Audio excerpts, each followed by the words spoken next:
Hello everybody, happy Friday. Today you're going to be learning about the Pythagorean Theorem. First thing we are going to need to remember before we get started is that with the Pythagorean Theorem you're going to be taking some square roots. You end up with situations like if x squared equals 9, what number times itself is 9? Well, technically there are two answers, but today we'll be focusing on the positive answer.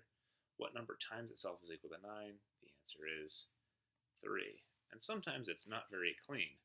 Sometimes you end up with like x squared is equal to 47. Well, what number times itself is 47? I'm not sure. We have to do the inverse operation of squaring.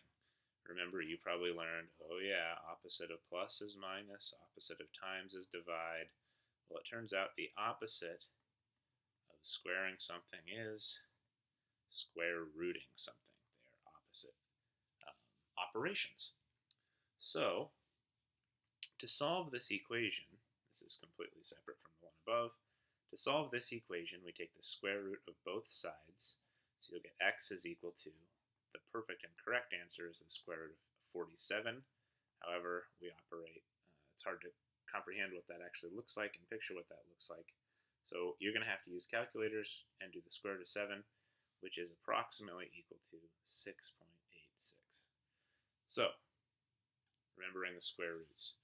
Here we have a picture of Euclid, and although he was not a Pythagorean, this is the bust that's on my desk. Although he was not a Pythagorean, he was famous for his proof of the Pythagorean theorem. Pythagoreans were really weird. They put numbers, they put numbers to everything, and they thought every person had a number and things were all numerical. Their favorite shape was the pentagram, and they loved the beauty of that shape. They were like vegetarians and only ate beans, and I'm pretty sure it's on record that they believed that farting was not good because they thought it was part of their soul escaping from their body. So, weird group of people. This is a very famous theorem. In fact, there was no internet, and so this was actually discovered kind of at the same time in many different places of the world, and we'll see that in a little bit too. I'll show you what those looked like. Okay, so first of all, what the Pythagorean theorem is it states if you have a right triangle, that means you have a triangle where one of the angles is 90 degrees. You have to have a 90-degree angle in your triangle. If a right triangle where one of the angles is 90 degrees, then the following, well, first of all, in a right triangle, I'll show you the theorem in just a second. These two sides next to the 90-degree angle have a name. These two sides are called the legs. So you'll hear me say that. This is the legs of the right triangle. And the side opposite the right angle, so directly across, that's the right angle is pointing over here. This side is called the hypotenuse. Hypotenuse.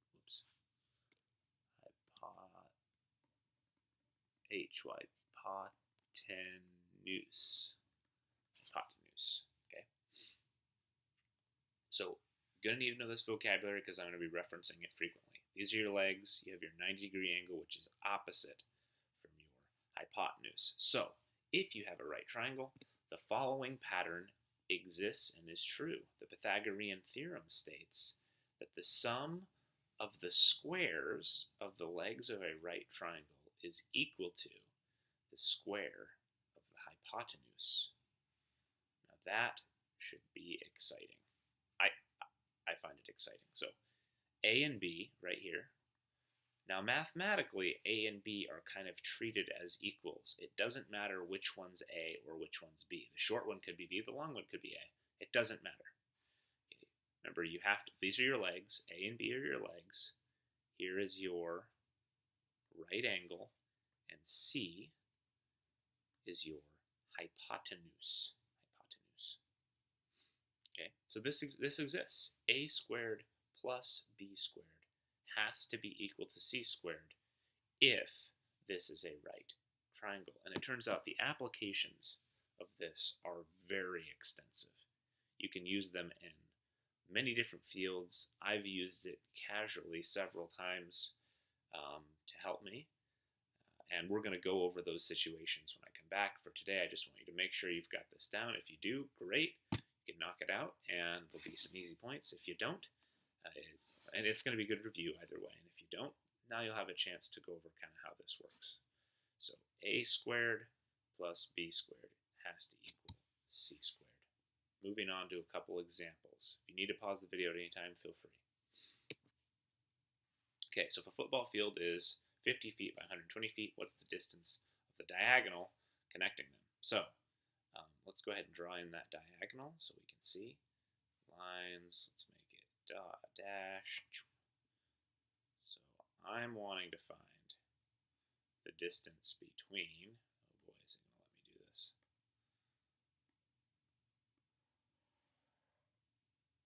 These 2 points. Now I'm going to shrink that down a little bit.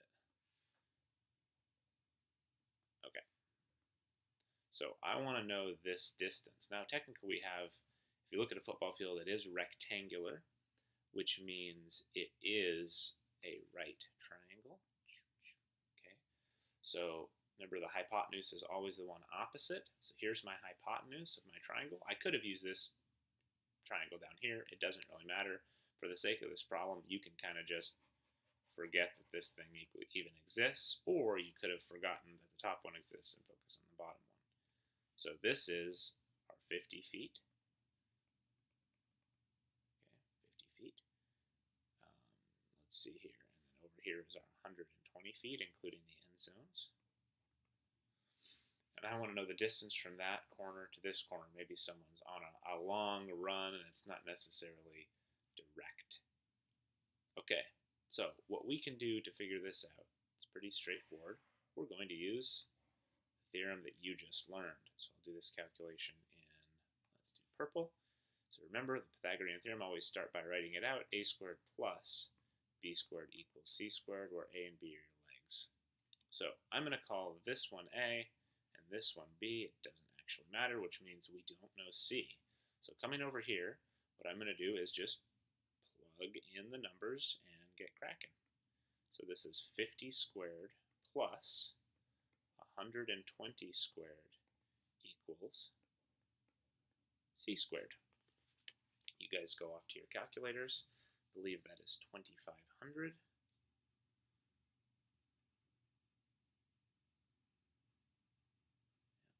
So 2,500, 50 squared. Remember, calculating our exponents first. 2,500. That'll be 120. 14,000 plus 14,400 equals c squared. So 120 times 120 gives me 14,400. 50 times 50 gives me 2,500. Add those two numbers together, and you end up with 16,900 equals c squared. And this is just like that example we saw at the very beginning. Okay, I have some number squared equals 9, and we used the square root operation to solve. So to solve for c and get c, you take the square root of both sides of the equation. So the square root of c squared is equal to c. The square root of 16,900 is, I think it's 130, but we'll see.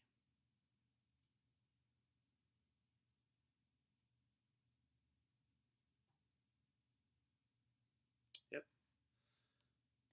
130. So that means the distance from this corner of the field to that corner of the field is 130 feet. They don't all end up being that clean. I really like this example because it's a very practical or understandable situation. Now granted, this is not necessarily a construction situation. I am going to talk about one of those in just a minute. Okay, moving on. We're going to do some generic questions here. I'm going to do one more that has where we know the hypotenuse and want to find the legs. So in this situation, this is different. We already know the hypotenuse. I want to know what this missing piece is here. So we need to identify which of the legs and which of the hypotenuse. In red, I'm going to come through opposite. Remember, opposite is the right angle is your hypotenuse. So this is C, which means I can call this either A or B. It doesn't matter. I'll just call it A for the sake of this, which means B is what we don't know. So using the Pythagorean Theorem,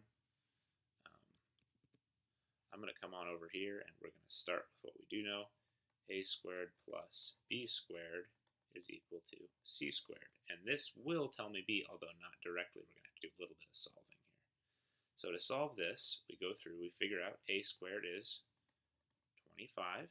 So 25 squared plus B squared, the thing we don't know. So you just leave it empty, don't put anything in, equals C squared, which is 32. 32 squared. You go to your calculator.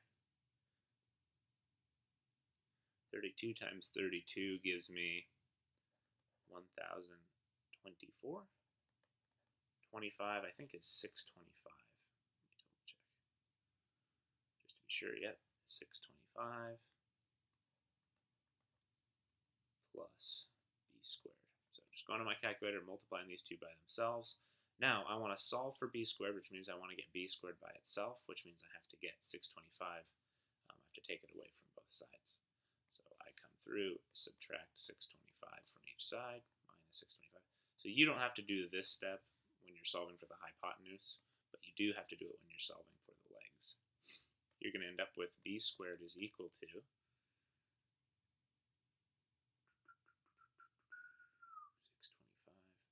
Ooh, 399.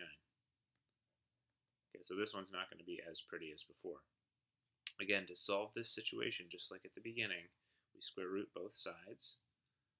Square root 399 is B is approximately, and remember this does technically have two solutions. We're eliminating the negative solution because it doesn't make sense. A negative distance doesn't really make sense. Approximately equal to 19.97, so close to 20 feet, right? Let's get the big picture here. So close to 20 feet, which should make sense. Now it doesn't necessarily scale with our drawing, but pretty close. About 20 feet. 399 doesn't make sense. Right? You got to take the square root there. Okay, so you guys go ahead, try this one on your own. Let me know when you've got the answer, or let the class know. You guys work it out for yourselves, and when you've got it and it has been checked, please walk around and aid others until they get the correct answer, and then regroup when everybody is finished.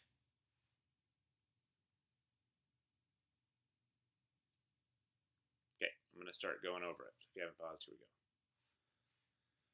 This shouldn't take you too long. Start over. I'm going to call this A and this B, which makes across from the hypotenuse C. So you do A squared plus B squared equals C squared. Coming on through, that's A squared plus 13 squared equals 20 squared. All right. So 20 squared should be 20 times 20, 400. Yep. So you have A squared plus 169 is equal to 400, which means A squared is equal to, subtract 169, 231. Take the square root of both sides. 15.20. A is approximately equal to 15.2. That's a little funky. Write that clear. 15.2. Rounded to the nearest hundredth. 0. Okay. Cool beans. That's it. Hopefully everybody got that and it made sense. Fantastic. Okay, let's talk about a couple other things that result from this. First of all, I remember my brother, he, again, after high school, didn't go to college. He did a trade, and started building, oh yeah, look at that handsome gentleman right there. He started building his own rental cabins, and he's his own boss. He has his own rental cabins, and he brings in money every month and doesn't have to do a whole lot. Just kind of he's an entrepreneur, right? It turns out when he was working on his foundation, there's a trick you can do using the Pythagorean theorem to make it square, and we're going to work on that next week, so I'm not going to give you too many details, but basically the opposite of true. If you know that this relationship exists, if you know that a squared plus b squared is equal to c squared for a rectangle, or the diagonal of a rectangle, that being the diagonal, if you know that that's true, then you know that that's a right triangle, or you know that it's a perfect square, and all your stuff is lined up correctly. We'll talk about that more next week. There's also these patterns. This necessarily isn't. This is important for construction. You know that if you have a leg that's 3, a leg that's 4, the hypotenuse is bound to be 5. That just has to do with the general relationship. And here's a picture. A 3, 4, 5 triangle is often used in the construction field to line up the edges of something that is square. And we can practice that as well. It also turns out that if you multiply them all by the same number, like I multiplied them all by 2, the relationship also exists. So that means 36 plus 64 adds up to 100. The square root of 100 is 10. So you can multiply by any number and that relationship will exist. And this is something that was discovered a long time ago. Here is a picture of tablets, clay tablets from ancient Mesopotamia. We're talking thousands of years old here. And these are Pythagorean triples. Each of the vertical marks represents 1, a count of 1. Each of the sideways marks represents a count of 5. They had their own number system. This was a list. This is a document or a list of Pythagorean triples. So this has been around for thousands of years. They didn't have the internet, and they couldn't communicate, and people in China were doing the same thing. The Chinese had their own proof for the Pythagorean theorem, picture proof, as well as the Greeks. But this is the most commonly accepted proof of the Pythagorean theorem. It's done by Euclid, and it's fairly complicated to explain. It can take a while, so I'm not going to go over it. I just want you to know, the reason I'm showing you these, so you have appreciation. People all over the world were discovering this separately. So there's this universal truth discoverable by people all over the planet. This relationship of the Pythagorean theorem, and you look at things like the pyramids and things that are triangular and perfectly square, constructed all those years ago, you would have to have had a basic knowledge of this geometry. Okay, and there's a common picture proof that you can kind of see, but you see that these triangles remain the same in both images. Here is A on the triangle, here is B on the triangle, C is the diagonal, and there you have the diagonal in the drawing. You don't have to necessarily write these down, but you do have the rest of class to work on these questions, show that you understand the Pythagorean theorem, be ready to talk about and grade, or, well, ask questions on Monday, going over the Pythagorean theorem and anything from yesterday as well. Thank you for watching this video. Make sure to like and subscribe to my YouTube channel. Yeah, I need some people to follow along, whatever. Have a great weekend. See you on Monday, and we're going to start wrapping up this semester. Okay, see you later.